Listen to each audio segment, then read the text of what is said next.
Nagkaroon po ba kayo na out-of-body experience kung saan kayo sa inyong isipan, minsan parang feeling nyo, parang nawala kayo sa urihan sa mga ilang segundo na inyong buhay?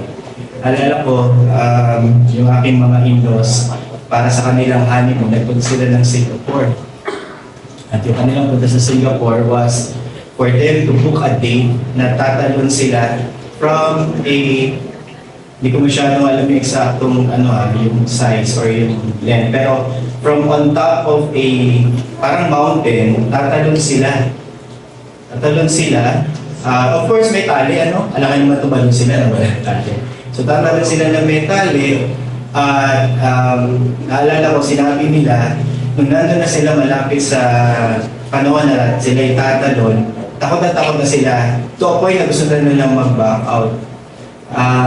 Pero dahil nga, nagpunta na sila doon, honeymoon nila, and yun ay pinag-usapan, so they went through with it. And the way na-explain ng brother-in-law ko, it was an out-of-body experience. Parang naiwan yung kaluluwa mo doon sa platform, yung katawan mo lang ang bumagsak doon sa cliff. Kasi sa sobrang bilis nung pagtalon at saka yung pagbaksak, ay nawala ka sa uriran. Minsan, iniisip natin na yung ating mga buhay ay parang mga out-of-body experience, kung saan maaari na nabubuhay tayo spiritually at iniisip natin na nagagawa natin yung mga spiritual na bagay, pero yung ating mga katawan is actually nananatili sa kamunduhan.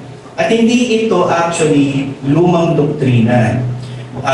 Based on church history, as early as the 300s, meron ng mga nagpo-proliferate na mga maling doktrina kung saan ang tawag ay gnostiko o gnostics. At sa kanilang paniniwala, sa kanilang doktrina, para sa kanila, ang katawan ay hiwalay sa kaluluwa, kung saan ang katawan ay maaari kang magkaroon ng hiwalay na mga set of values and experiences basta napoprotektahan mo yung kaluluwa mo. Kumbaga ang sinasabi, basta yung kaluluwa ay spiritual, yun yung mga bagay na gagawa mo naman, walang problema. Basta ang nangyayari, ay nagagawa mo naman yung mga bagay na yun sa kaluluwa. At yung katawan, it doesn't really matter. Naalala ko nung bata ako, isa sa mga naging I would say out-of-body experience ko is pag nagpupunta ako sa church, kasi laki ako ng church eh. So nagpupunta ako ng church, as an early age, parang as far as I could remember, nasa church na ako. And I always know na kapag yung katawan ko lang ang narito sa church, pero yung kaluluwa ko wala. Kasi nga, na-train ko lang yung body to do something, pero I always say na yung diwa ko wala. At ito yung tinatry ni Pablo na labanan sa iglesia ng Corinto. Ang tawag dito ay proto-gnostic or early forms of Gnosticism. Ang doktrinang ito ay gustong labanan ni Pablo sa kabuuan ng unang Corinto sa kabanatang 6. Ngunit pag tinignan natin, ito'y sapagkat malalim na sa kanila ang kaisipang ito. So, hindi man ito agad yung gnostikong paniniwala, okay? Nasa earlier form pa lang, pero nakikita na natin na nagpo-form na sa isipan ng mga tao sa Corinto. Ang maling doktrina ng gnostiko ay naihahalo nila sa buhay at tunay na doktrina ng Kristyanismo, kung saan ang mga taga-Corinto ay nag-aakala na maaari nilang yung kanilang mga kaluluwa ay maaaring yakusin si Kristo, pero yung realidad na kanilang pang-araw-araw na buhay ay hindi kailangan magbago. So yun po yung dalawang mentality. Kaya nga minsan iniisip ko sa church natin, or in any church for any cases, madalas kung bakit hindi nagkakaroon ng conversion among the families is primarily because yung pinaka-religyoso sa loob ng bahay na nagsisimba ay hindi nagpapakita ng magandang asal sa bahay. Itagaan nyo sa bato yun, by pastoral experience, that's mainly most of the case Kaya kahit kasama namin yung kamag-anak nila, asawa nila, anak nila, hindi makarinig ng Ebanghelyo sapagkat ang unang kinatikisuran ay yung reliyosong miyembro sa bahay. And yun yung issue. Because iniisip ng karamihan at iniisip natin bilang mananampalataya na maaari natin pagsamahin ang Kristyanismo natin bagamat ito'y pangkaluluwa lamang at anuman yung aking ginagawa sa aking laman, wala kayong pakialam. Parang ganun po yung mentality. Ano ba itong gnostiko na pinipili nilang isama sa pananampalataya? Ito yung dalawa lang ang major idea ng kaisipan. Una, ang laman ay hiwalay sa kaluluwa. Kung ano yung gawin ko sa laman, walang epekto sa kaluluwa. Pangalawa, yung buhay sa kaluluwa ay isang sikretong kaalaman. So yun yung tenets of Gnosticism. Dalawa yung turo niya. It teaches that the body is unspiritual, the body is wala naman tayong mabe-benefit yan. The body is the body. The body will do its thing. Pero the soul, yung kaluluwa, pwedeng gawin yung mga spiritual na bagay. So, ano yung example? Dito sa church, pwede tayong magsimba, kaluluwa lang ang nandito. Pero yung mga diwa natin sa ating kaalam, yung ating buong katawan, maaaring wala. So, ganun yung mentality. At yun yung issue na kailangan head-on ay paglabanan ni Pablo sa unang Korinto. Para sa mga Gnostiko, ang laman ay maruming bahagi ng pagkatao o anumang mga gagawin ng laman ay walang kinalaman at hindi nabibilang sa langit.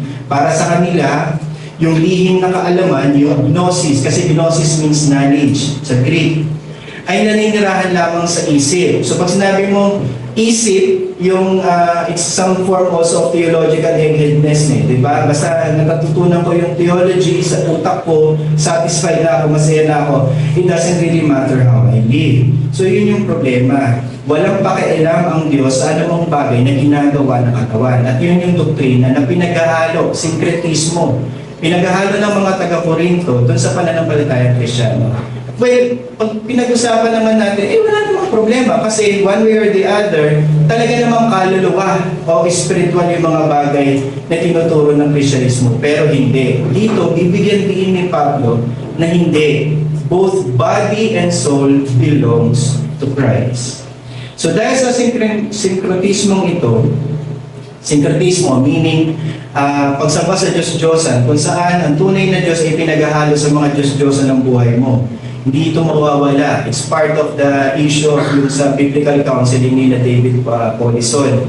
Na as it is, kahit na ikay mananampalataya na, marami pang mga idolo sa puso natin na kailangan pa natin ibaksak o patayin. Part of the sanctifying effect of the Word of God and the Spirit. That is why, pag tinignan natin, bagamat tayo ngayon ay nanghahawakan na kay Kristo, marami pa ito sa ating mga buhay. Kaya, the occasion of the letter, the 1 Corinthians and 2 Corinthians letters are occasional letters primarily to show us na hindi perpekto ang Kristyanismo. Hindi perpekto ang Kristyano. May mga bagay siyang dapat niyang alisin at unang-una dito ang Diyos-Diyosan ng kanyang mga puso. Makikita natin na ang impluwensya ng Gnosticismo ay nagkakaroon ng root sa Corinto sapagkat iniisip nila ang Kristyanismo ay pangkaluluwa lang. Iniisip nila yung karunungan ay pang-isip lang at walang kinalaman sa praktikal na buhay. Kaya marami sa kanila nagmamalaki silang marunong sila. One of the biggest fall out of a recent convert is because iniisip niya, natutulan siya ng konti, kaya niya na lahat. Hindi lang yan sa Kristyanismo, sa pagtatrabaho at sa lahat ng area of expertise. Iniisip mo, konting knowledge, that's it, you're set. Yun po yung nangyayari sa Corinto. And Paul was very patient with them. Actually, hanga ako dun sa nangyayari dito sa church na ito. Kasi Paul was exercising sobrang patience sa kanila. To a point na nineneglect or pinagtutulakan na si Pablo pero hindi siya umaalis. So, naging patient siya sa mga taong to so that they would understand na ang pananampalatayang Kristiyano ay hindi lamang sa utak, hindi lamang sa isip, kundi ito ay may kinalaman sa buhay natin ngayon.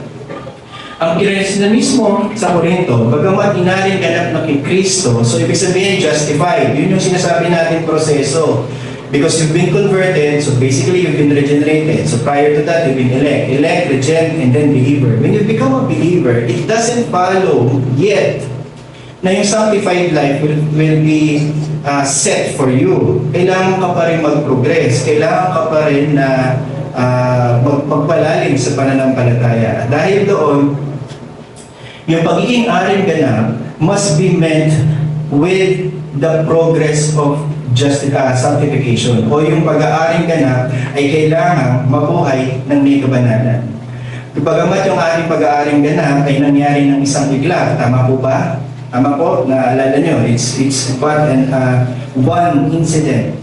The moment you put your trust in Christ, you've been justified. Pero yung pagiging banal natin, hindi po. Ito'y binubuo ng mga hakbang.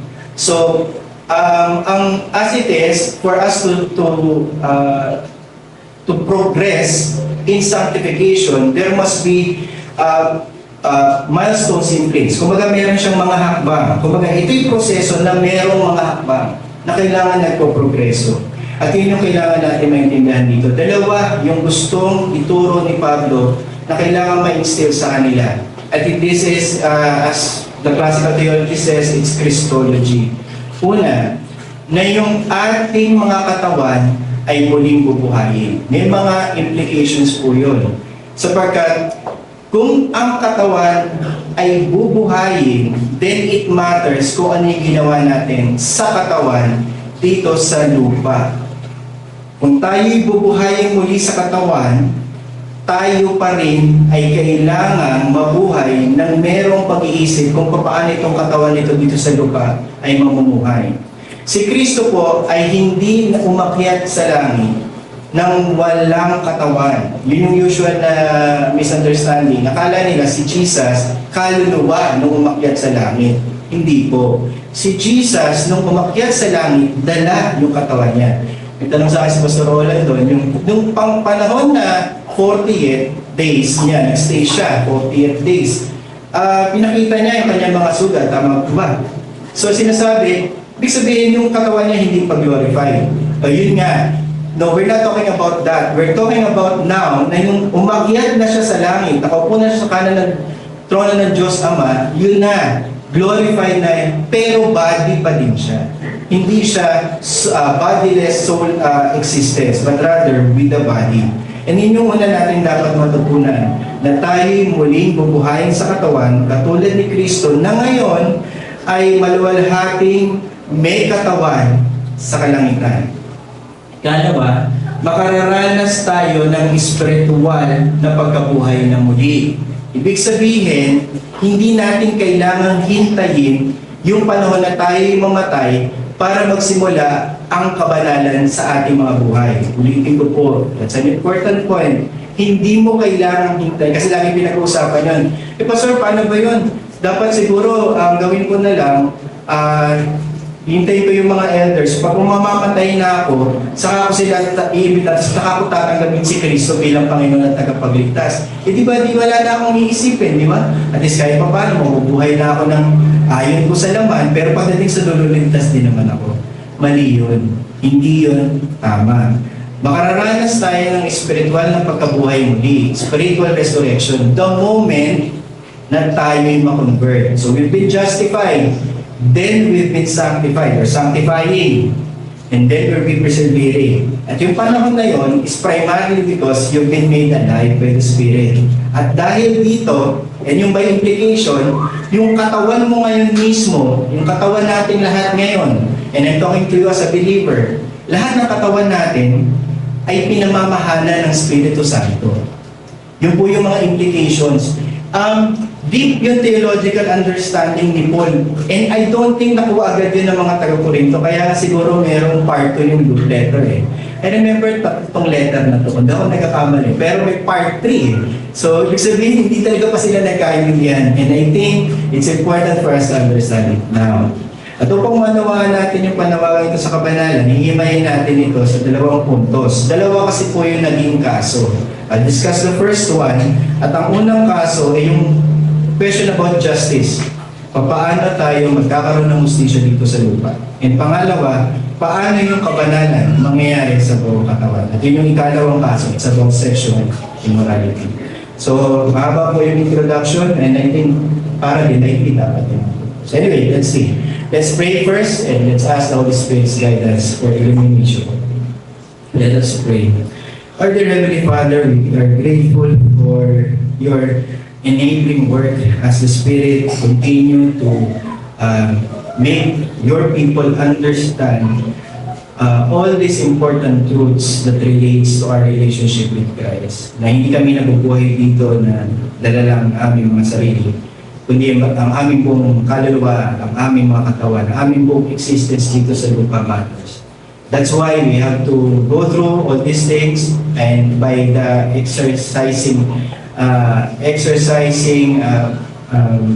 preaching of the Word of God, we will be able to fully comprehend and understand, knowing na ito'y gawa ng Espiritu Santo sa aming mga buhay. Nanalangin ako, Ama, na hayaan mo ng iyong mga anak ay patuloy na makita ang kanilang mga buhay sa ilalim ng iyong pagpapalong. Ito ang samad panalangin sa matamis sa pangalan ni Kristo Jesus. Amen. Okay, so punta tayo sa unang kaso. It's a question about justice. Paano tayo kukuha ng hustisya dito sa lupa? Now, nilatag ni Pablo yung unang talata sa kabanata na ating pag-aaralan, yung unang bunga ng sinkretismo sa kanilang pag-iisip. Namely, na naghahablahan pa rin sila sa kanilang mga kapwa miyembro sa iglesia dito sa Corinto laban sa isa't isa. Yung reklamo laban sa kapwa Kristiyano, lalong-lalo na kung titingnan natin, ay mga mabababaw at petty disputes. Now, yun yung kailangan muna natin tanggalin. This occasion does not teach us not to seek criminal justice. Recently, may mga eskwelahan na nabobombard ng maraming mga violence, tama? And people are asking and seeking justice kasi hindi lang naman civil yung mga nangyari, criminal. May mga pinapatay, tama? At may mga namamatay. Dahil dyan, they seek justice. We're not talking about that. I often counsel people, kasi bulag ka, maraming churches, even now, na may mga krimen na nangyayari sa loob. Krimen ha, hindi lang yung petty issues, hindi trivial. Krimen. So, lagi ako tinatanong, Pastor, ibig sabihin ba nun dapat kampihan natin yung kriminal? Well, kung siya'y mananampalataya, kakampihan mo siya sa kanyang pagsuko sa mga otoridad.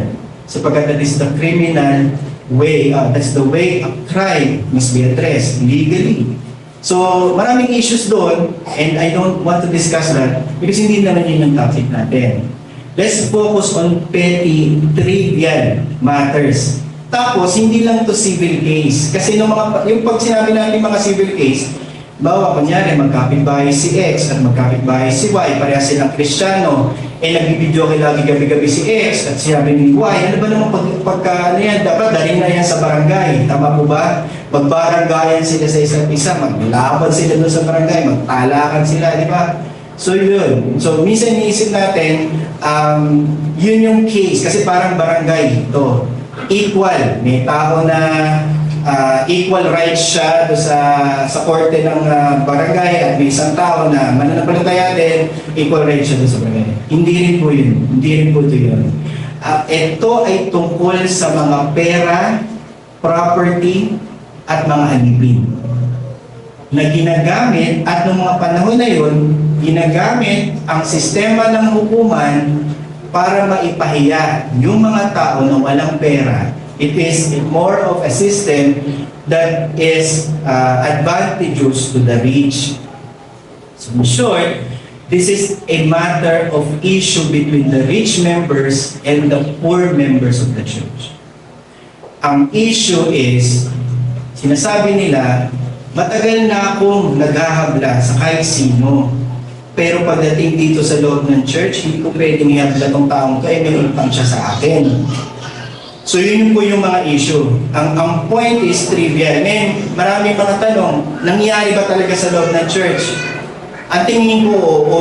Part to ng report ni Chloe kay Paul. So mukhang hindi to babanggitin in such detail kasi may detail. Actually may detail pero walang halos detail. Kaya mahirap aralin ng Korinto kung tutusin. Hindi mo malaman kung ano ba yung pinag-uusapan. Kasi alam mo, merong pinag-uusapan pero parang pahapyaw-hapyaw.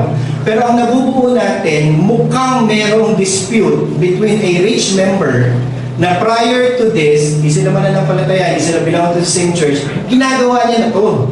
Ginagawa niya na lagi. Pero ngayon, pinagsasabihan siya, o sila, ni Pablo, na settle it among yourselves. So yung trivial matters must be settled among themselves. Hindi na siya kailangan dalhin sa pampublikong hukuman. Sinasabi natin to sapagkat ayokong isipin natin na hindi tayo dapat naghahabla o nagdadala ng kahit anong kaso sa gobyerno. Mali din po yun. That's a cultic mindset. It's not where we are as Christians and believers in this world. There is a law, we should make full use of it as long as it aligns with the Christian ethics and values that we have. Pero in this case, hindi. Personal issues to among the members na sa church. At hinahabla nila ang isa't isa, thinking na wala naman itong epekto sa kanilang fellowship sa church at wala din naman itong epekto sa church itself. Yun yung problema. Kasi professional lang ba? Parang ginagawa ko naman to. Pera-pera lang. Kumbaga parang pera-pera lang. Di ba? Property issue lang naman to. Ano naman kung gagawin ko? As it is, I've been doing it since I'm a member of the Roman Empire. Di ba? I'm a citizen. So yun. Ang sagot sa kanila ni Pablo, ang lohika, so ulitin ko lang, pinagsasabihan ni Pablo ang mga taong nag-aabuso. So ito yung issue ng pang-aabuso. Hindi ito issue ng paggamit ng batas. Allowed tayo to use the law, but we are not allowed to abuse it. Yun po yung issue. In any case, in any issue, abuse ang dapat natin makita na problema. Inaabuso ng marami, lalo na ng mga mayayaman, yung kanilang posisyon para makapang-api. Tinatry nilang gamitin yung prestige na position nila para makapang-api sila sa iba. And mind you, member yun. Okay? Pero lalabas, hindi yun ang proper na calling nila now that they are members of the church. The proper calling now as members of the church is not anymore to use their rights to put down members of the church, but rather use their rights for the betterment of the lives of their co-believers in the church para mapabuti yung buhay nila. So, merong effect. Kailangan magkaroon ng proper stewardship yung kanilang mga tinatangkilik para sila ay magkaroon ng pag-usad bilang katawan ni Kristo sa iglesia. I don't know kung ano po mga kalalagayan nyo, spiritual, physical, material, financial. Pero one thing is for sure, hindi mapopromote ang ebanghelyo, ang ministeryo, kung sabog-sabog po yung paggamit natin sa lahat ng mga material, physical, at financial na resources na meron tayo. Mamaya na yung exhortation, pero naisinit ko lang. Kasi nakikita ko yung mga mukha niya. Pero yun po yun eh. Iniisip natin, wala namang pinalaman kung paano ako nabubuhay. Kasi ginagawa ko na to bago pa ako maging member ng church na yan eh. Bakit ko kailangan baguhin? Dito sinasabi ni Pablo, hindi. Ang lohika ng sagot ni Pablo sa talatang 2 ay binanggit niya kung saan tayo ang huhusga sa mga anghel sa langit, sa bagong langit at bagong lupa. It's not talking about anymore yung ditong langit at ditong lupa. Di ba? Meron ditong langit, may ditong lupa. Tama na dito. May langit din. Nandun ang ating Panginoon Kristo ngayon eh. Pero may bago. Bago yung langit, bago yung lupa. Okay. Sapagkat bilang mga tumatanggap ng lahat ng benepisyo ni Kristo, ito po yung pinaka-crux of the matter of the ethics of a pilgrim here, pilgrim Christian here on earth. Sapagkat tayo tumanggap ng lahat ng benepisyo mula kay Kristo, tayo na ngayon ay tagapagmana ng lahat ng kanyang yaman. So, imagine mo, sinasabi yun sa mga mayayamang membro ng church. Mayayamang Hindi na ako magpapataas ng kamay. Taas ang kamay ng mayamang membro ng church na ito. Okay ba na? Sabihin lahat po kayo mahirap. Hindi, joke lang. Okay, so lahat ng mayayamang membro ng church. At ang sabi dito, dahil tumanggap na kayo ng lahat ng benepisyo ni Kristo, tayo na ngayon ay tinawag na maging katiwala ni Kristo, hindi lang ng benepisyo na dadalhin natin sa bagong langit at bagong lupa. So yung stewardship mindset, hindi lang para dun sa aking pupuntahan, kundi dahil ako spiritually regenerate and resurrected na dito sa lupa, gagawin mo na siya. So ito yung tinatawag na prophetic, kingly, and priestly function of Christ. Na dati, wala tayo nung wala pa tayo kay Kristo, tama? Pero dahil spiritually resurrected na tayo, we have to understand na wala tayong gagawin sa bagong langit at bagong lupa maliban sa tatlong function na yon. Magiging hari tayo, magiging propeta tayo, at magiging pari tayo ng bagong langit at bagong lupa. Sabihin natin, kasama natin si Kristo o kaisa kay Kristo? I would say, ngayon, kasama si Kristo kaisa. Kasi Espiritu Santo niya yung binigay niya sa atin. At siya lang ang tunay na hari, siya lang ang tunay na pari, at siya lang ang tunay na propeta. So kaisa tayo doon. Pero pagdating sa bagong langit at bagong lupa, tayo na yun. We will be given that privilege. And because of that, so kita niyo yung etika na sinasabi ni Pablo, hindi pang lupa lang, kundi ito'y bagong langit at bagong lupa na may epekto sa ditong langit at ditong lupa. Na sinasabi niya, magiging husga ka nga, magiging lalabas, judge is a king or a kingly function eh. Magiging hari ka nga sa bagong langit at bagong lupa. Pero dito, hindi mo magawa na pagdesisyonan ninyong lahat kung ano yung mga bagay at arbiter niyo yung mga bagay na dapat mong gawin. At dito, makikita natin yung change of mindset sapagkat yung pagiging katiwala natin kay Kristo, hindi lamang pang dating, pang bagong langit at bagong lupa, kundi dito rin sa lupang ito. Malinaw, ang etikang nais na maipakita ni Pablo sa mga taga-Corinto, na ang magiging buhay natin sa bagong langit at bagong lupa ay may direktang implikasyon sa kung paano tayo mabubuhay ngayon dito sa lupa. Yung kaalaman natin ay hindi isang lihim na panglangit. Yun yung naging issue ng mga taga-Corinto. Kaya sila may mga super apostles. Kaya iniisip nila, sila ay set na for this world. But actually, they're worldly. They're living against Scripture. That is why, walang lihim. Wala nang lihim. Ang kalaman natin na hindi lihim na panglangit, kundi na walang epekto sa lupa, kundi kung paano at kung sino tayo kay Kristo, gayon din tayo makikitungo sa ibang tao.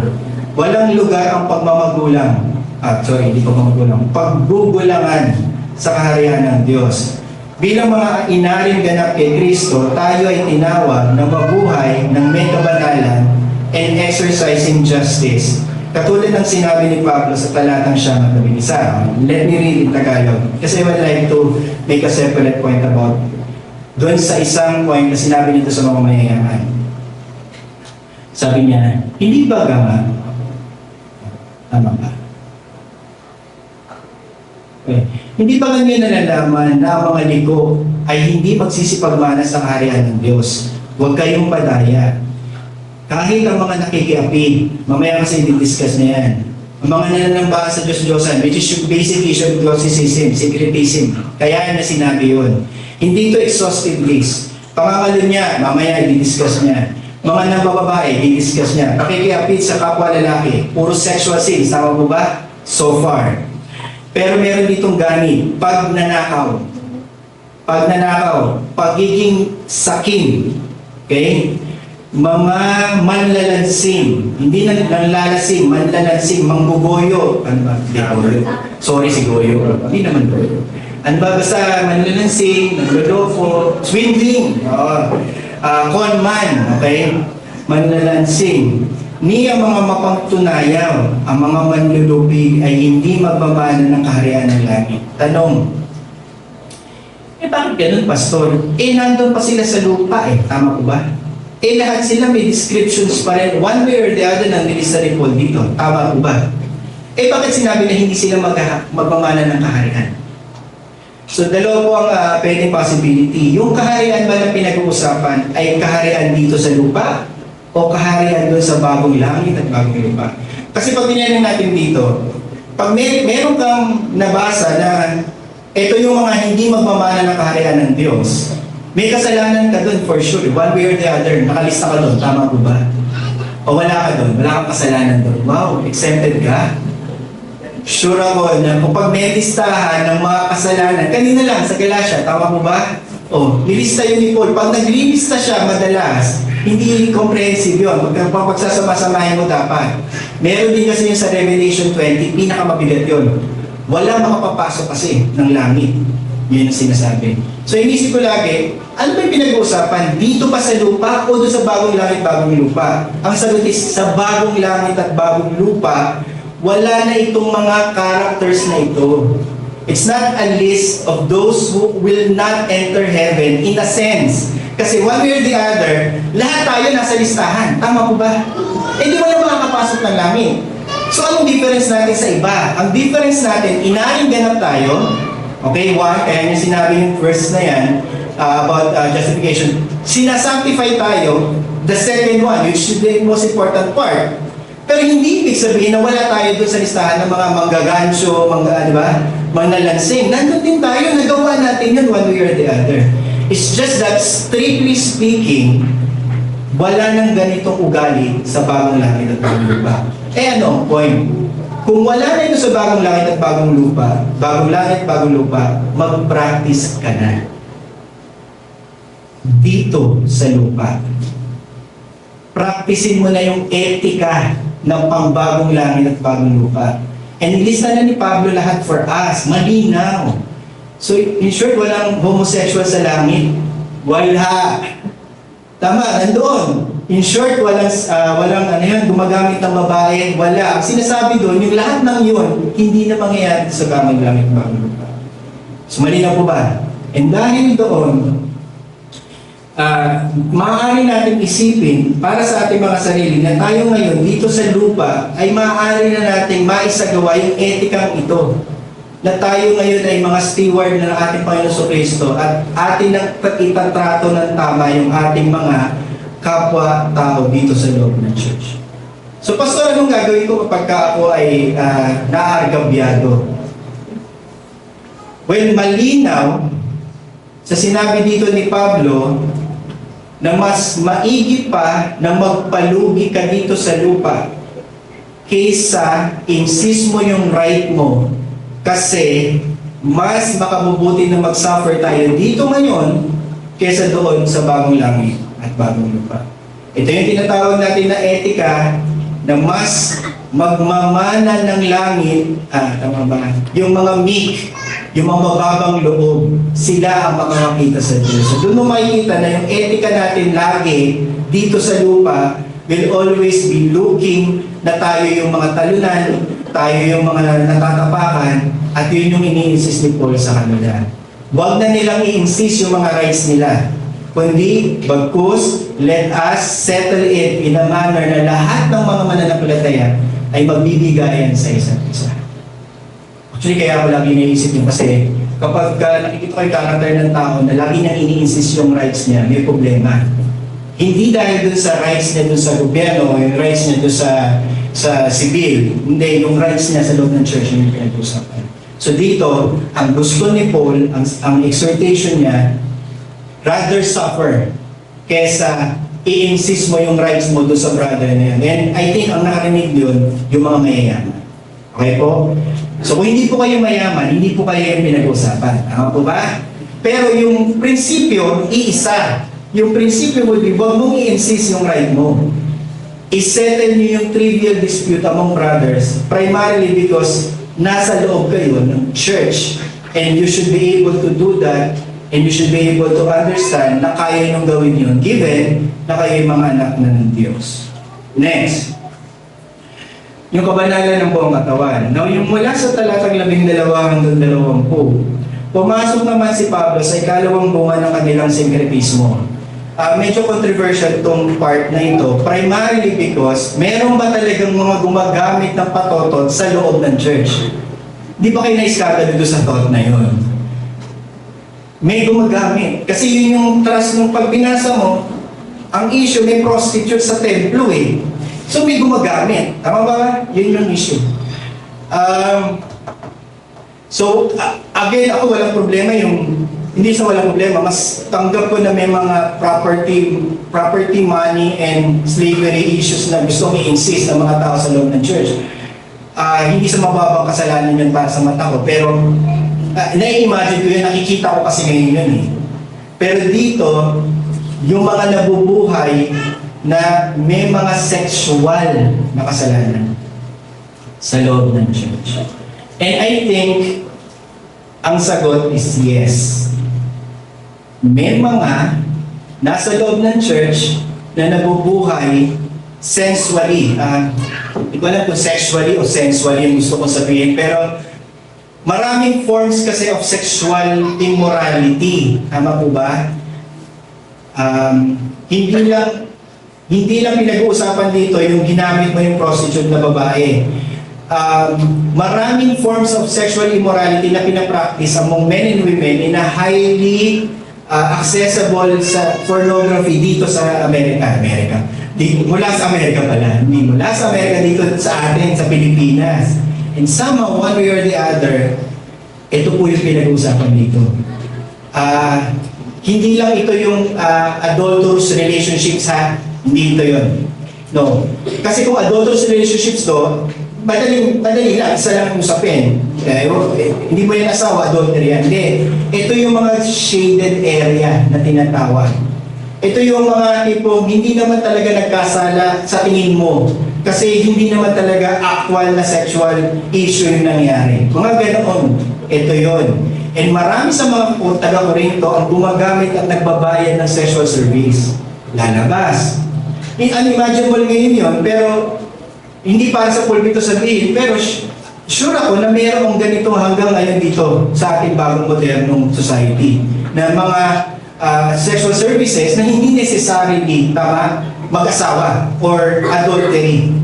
Okay? So mula sa talatang 12, pumasok na yun si Pablo sa ikalawang buwan ng kanilang sinkretismo at ano po yun? Yung sensual na paggamit ng katawan para masatisfy yung desire ng katawan. Now, mababasa natin sa talatang 12-13 na ang naging katwiran ng mga taga-Corinto ay ganito. Kung nilikha ng Diyos tayo na merong katawan plus sexual desire, di ba dapat parehas lang din yung concept na kung tayo binigyan ng Diyos ng katawan na may stomach at merong tayong pagkagutom, tama? Di ba marapat lamang? Parang yun yung logic. Hindi ko alam paano nila na-establish, pero mukhang tama naman. Ang sinasabi lang, if God made me this way, why would He not allow me to satisfy it? Parang ganon. So, sa lahat ng mga sexual issues, medyo mature yung discussion. Hindi ko kasalanan nasa Corinto, okay? So, nandyan. So, dahil doon, lumalabas, marami sa katwiran sa utak natin, binigyan naman ako ng sexual desire, dapat ko lang itong magamit. Ganun din, binigyan ako ng stomach para sa kumain. At para yung stomach ko, para masatisfy ng pagkain. Hindi ba dapat nang kumain ako? Okay. So dahil nga, ang katawan ay may likas na pagnanasa, marapat lamang na gamitin natin ito upang tuparin ang pagnanasang yun. Habang ang kanilang isip ay lalabas, maraming katwiran sa mga kalalakihan, tapat naman ako sa asawa ko. Actually, I've always been exposed with engineering ko kasi ako, marami ko ako kasamang ingenyero. Hindi tayo para kailangan mag-reveal, mag-grand reveal. No? Pero ang sinasabi ko lang is, marami ang nag-iisip na pwede kang maging faithful sa asawa mo kasi siya lang naman ang mahal mo. Parang ganoon. Pero gagamit ka ng ibang babae. So, mas better yun. Para sa ibang babae din na nakikilala ko, may mga nagsasabi din naman na okay lang na gumamit yung asawa ko ng babae, bayaran, basta sa akin siya uuwi. May ganung mindset. Dito, sinasabi na parang, in a sense, basta yung isip natin o yung kaluluwa natin ay nagsisimba linggo-linggo, malinis tayo, ano man ang gawin ko man dito sa Saturday, kung dalhin ko man to sa isang prostitute, wala kayong pakialam. Parang gano'n. Halina po. So, medyo magkaiba kasi yung kultura kaya kailangan natin ipag-match. Pero ganun po yung prinsipyo ng iniisip ng mga taga-Korinto. Ngunit mariing tinatanggi ito ni Pablo na ang katawan ay nilikha lamang sa pagtupad ng makalamang pagnanasa. Bakit? Sapagkat ang katawan ay binigyan na ng espiritual na pagnanasa. Ulitin ko po, oo, yung katawan natin pang lupa ay merong material na pagnanasa. Tama? Hindi mo pwedeng i-deny yun.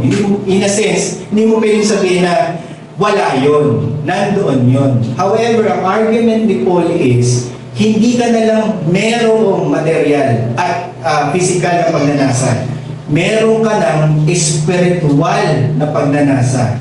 At dahil dyan, okay, kung ang mangyayari ay hindi na tayo i-resurrect sa katawan, ito yung madalas sa pinagdadebatihan. Ililibing ko ba yung katawan ng aking asawa 6 feet under or ipapakremate ko? Ang katwiran ng mga nagsasabi na cremation is not good is primarily because hahanapin ng Panginoong Jesucristo yung katawan. Parang gano'n. Anyway, so parang, paano yan? Alikabok na siya. Parang gano'n. Sa isip-isip ko naman, kahit naman limit mo yan 6 feet under, hindi na rin yan magiging resembling of anything. But either way, ang point is, yung katawan, same self-body. So yun po yung point. Kasi pwede nga mangyari, kasi yun yung confusion. May iba pa tayong katawan. Ibig sabihin, kung ano kayo yung itsura nyo ngayon, actually kung ano kayo ngayon, nakikilala ko kayo by yung sa katawan. Hindi ko naman kayo nakikilala sa kaluluwa nyo, tama po ba? Kasi kung kaluluwa kayo, nagdidiliro na po ako noon. Tama po ba? Baka may sakit ako, di ba? Hindi nakikita ko kayo as katawan, tao kayo. Okay. So, ganun din ba?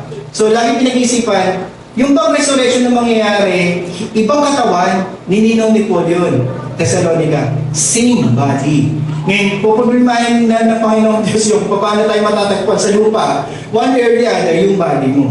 At kung hindi kasama yung katawan, pwede yung sinasabi ng Kakorinto, na kahit anong gawin mo sa katawang ito, wala naman palang pinesa, wala naman palang magiging contribution sa bagong langit, bagong lupa. Hindi. Ito rin yung katawan na yun eh.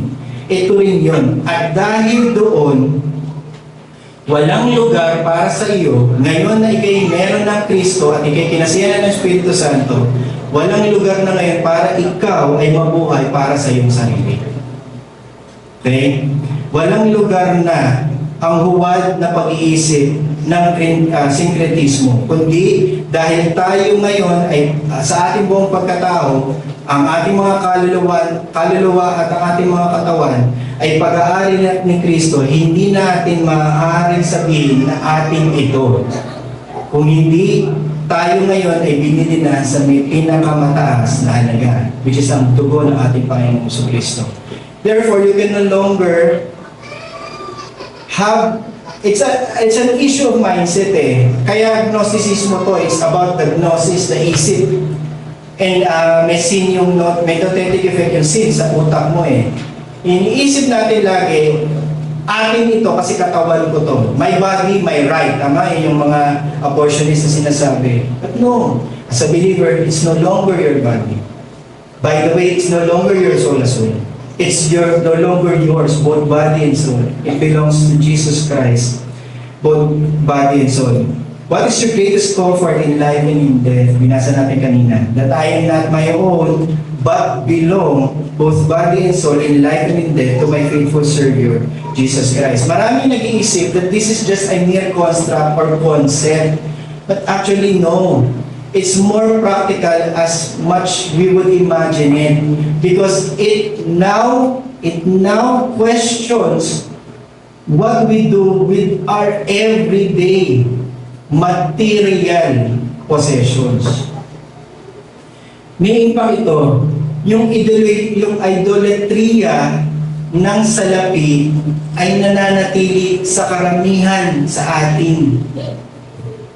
It's an idolatry of money, security, and prosperity. Na iniisip natin, yung pera ko, yung finances ko, problema ko, ako lang. Ang sinasabi dito, hindi kasama yung church. Yung church ko sa Unida before, kahit I would say, marami ng mga marami akong masasabi about the doctrine that they believe. Tama? The doctrine that they believe, kasi Armenian po yung dati kong church.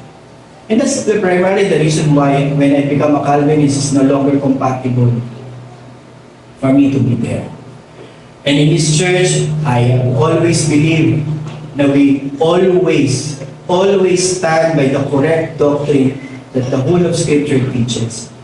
However, we must now prove it with our own material possession. Hindi na po pwede hindi. Ibig sabihin, nung nandun ako sa Unida, one of the things na alala ko, never naging question kung ano yung kailangan kong ibigay financially. Hindi naman lahat, kasi ako naman personally, I belong to an old family in the church So, meron akong mga ka-churchmate na matagal na rin doon, na alam ko, never naging question sa kanilang mga buhay. Kung ano yung kailangan ng church financially. Because the church must be financed. And I don't want you to think that because pera mo yun, pinaghirapan mo yun, or wala naman kayong kinalaman doon, kung ano yung gawin ko, ako yun. Pero actually, yun yung point ng text. Hindi na ngayon iyo lang yun.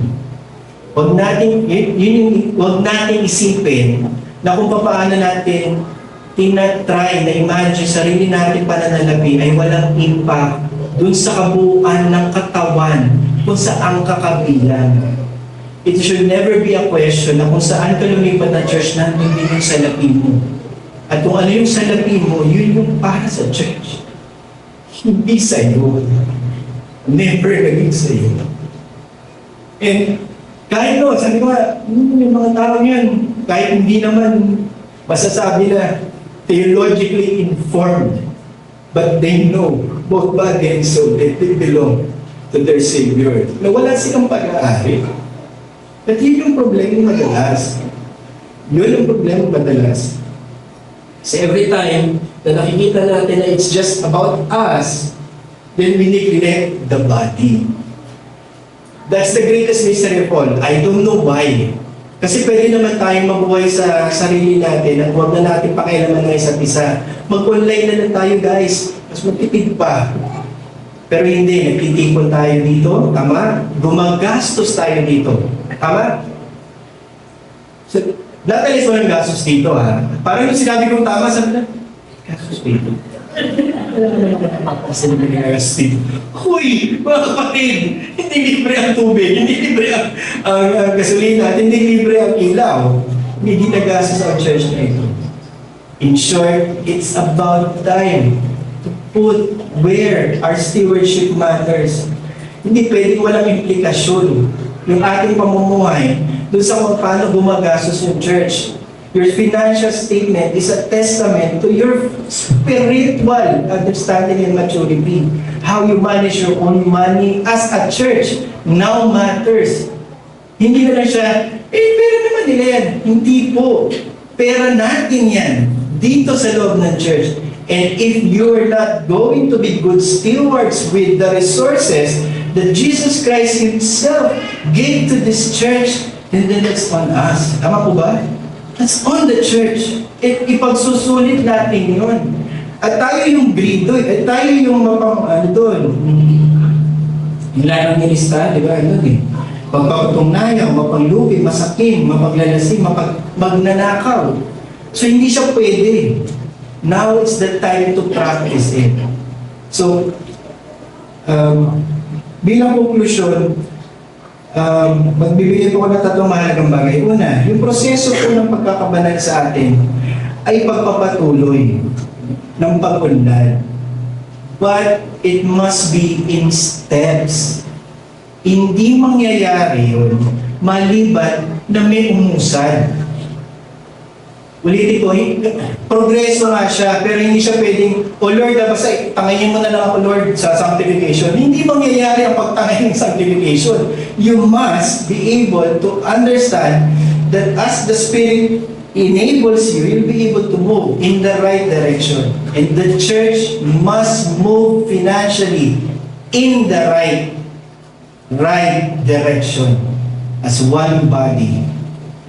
Hindi tayo maaaring mabuhay dito sa lupa na walang makikipaka sa ating makalamang pagnanasa. Why? Because part of us are selfish. One of the things na kailangan mamatay spiritually sa ating makalupang katawan, yung selfishness. And that must be recognized. Sa bawat makamundong pagnanasa, kailangan itong pinapatay, nililibing. Meron pa rin na alam ko na makakalusot, pero kaya nga kailangan alerto tayo. Bilang mga estranghero dito sa lupa, kailangan natin maging manatiling alerto, handa at mapagbantay. Remember, financially, pinakita sa inyo yung lahat ng hakbang para sa vision ng church. Tama? It must be funded well. Not just the mission, but every initiative of the church. It must be funded well. And that's how you know that nagiging kaya na-appreciate ko nakikita ko na pinapresenta sa church, tama? Aware na lahat. O hindi yun para sa awareness lang natin. It is to prompt us to be going to the same direction. And that is how financially the church is being sustained. Hindi na po kayo konti. Tumayo na naman po ka dito, ang dami nila naman po. Nandun si naririnig na nila ako sa dulo eh. Hindi kayo konti. This church has now that responsibility for the whole reformation of the churches in the Philippines. Ikalawa, yung Diyos-Diyosan ng ating mga puso ay mamamatay lamang sa sandaling tinatanggalan natin ito ng lakas. Tandaan natin, ang pinaka-essence kasi ni John Owen is hindi mo kayang diretsong patayin ang lahat ng mga kasalanan ng laman. It doesn't work that way. Ang sabi nga niya, by wisdom, kapag ka hinehepon mo ang kasalanan na pinapatay mo, most of the time, malakas na siya at mahina ka na, surely, pagkatapos ng ikaw ang talo. So, paano ka mananalo? Kailangan mo itong tanggalan ng lakas sa araw-araw na pamumuhay mo. Ang pamumuhay natin, maliban na lamang na ito ay ating hindi minomonitor, ay kailangang regulated. Regulated ang service, tama? Regulated ang service. Regulated principle kayo, tama ba? Okay. Regulated ang service. Regulated din ang buhay natin by the Word of God. Therefore, regulated and ordered din ang pang-araw-araw nating buhay. And one of the things na kailangan mo regulate is hindi kailangan magkaroon ng lakas o puwang kahit anumang mga laman ng pagnanasa para sa loob ng church. And I think as a church that is maturing in that sense, you should know where you want to be by now. And you should be able to determine that with your elders and with your deacons and with everyone here as members of the church. But then again, lastly, it will not happen, yung pagtanggal ng lakas, it will not happen maliban na nakatuon ang pansin natin sa ating Panginoon sa Kristo. Kaya dalawa pong doktrina yung importante doon eh. One, luluwalhatiin tayong kasama niya. Two, may spiritual resurrection na nangyayari sa bawat mananampalataya dito sa lupa. Mga kapatid, hindi po ako naniniwala na walang spiritually resurrected dito sa loob ng church. Primarily because hindi po tayo tatagal. Nag-fall na dapat yung church. And I believe the reason why we are still continuing as a church is because there are genuine believers here. Therefore, we know that spiritual resurrection did happen. Mayroong revival na nangyari in a small scale. However, you have to understand that it is because Christ that is the one that continues to prompt us. Kaya itong Lord's Day gathering with His preaching and with an appeal for you. Pastor, siguro tatanggap ka sa finances ng church. Wow naman! Hindi, no. Mali ko ba? Hindi ko alam ang finances ninyo. Actually, baka ako nga lang may lakas ng loob magsalita sa finances ninyo. Kasi hindi ko nga alam. Pero yun siya. Yun yung sinabi kasi. How we manage our finances matters. Okay. Huwag lang natin iwasan ang masama, kundi dapat ito isang positibo na alagaan na palaguin ang ating interes sa lahat ng mga espiritual na gawaing magpapalakas sa atin. Una, panalangin. Pangalawa, salita ng Diyos. Pangatlo, yung lahat ng mga plano nyo bilang iglesia ay isang bagay na iti-take to heart ng bawat miyembro. At ito po yung sinasabi natin na positibo. Walang iba. Hindi ka matututong pumatay ng kasalanan kung hindi mo nakikita ang interes mo kay Kristo. It doesn't work na patay-patay ng kasalanan and yung interest to follow. No, it must be both. Patay sa kasalanan, interest kay Kristo. It must match. Dahil dito, alam natin na si Kristo ang ating nag-iisang pag-asa, walang iba. Dahil tayo ay binili ng mahalaga at namumuhay tayo para sa Kanya. Mga magulang at kapatid, ito po yung direksyong I would say, paalala sa atin na hindi na tayo pabuhay sa ating mga sarili. Tayo mga estranghero dito sa lupa. Kaya nga, gawin natin ng may buong pagsusumikap yung stewardship ng resources natin upang maibigay natin ito ng kalulatian para sa ating Panginoon sa Kristo. Amen.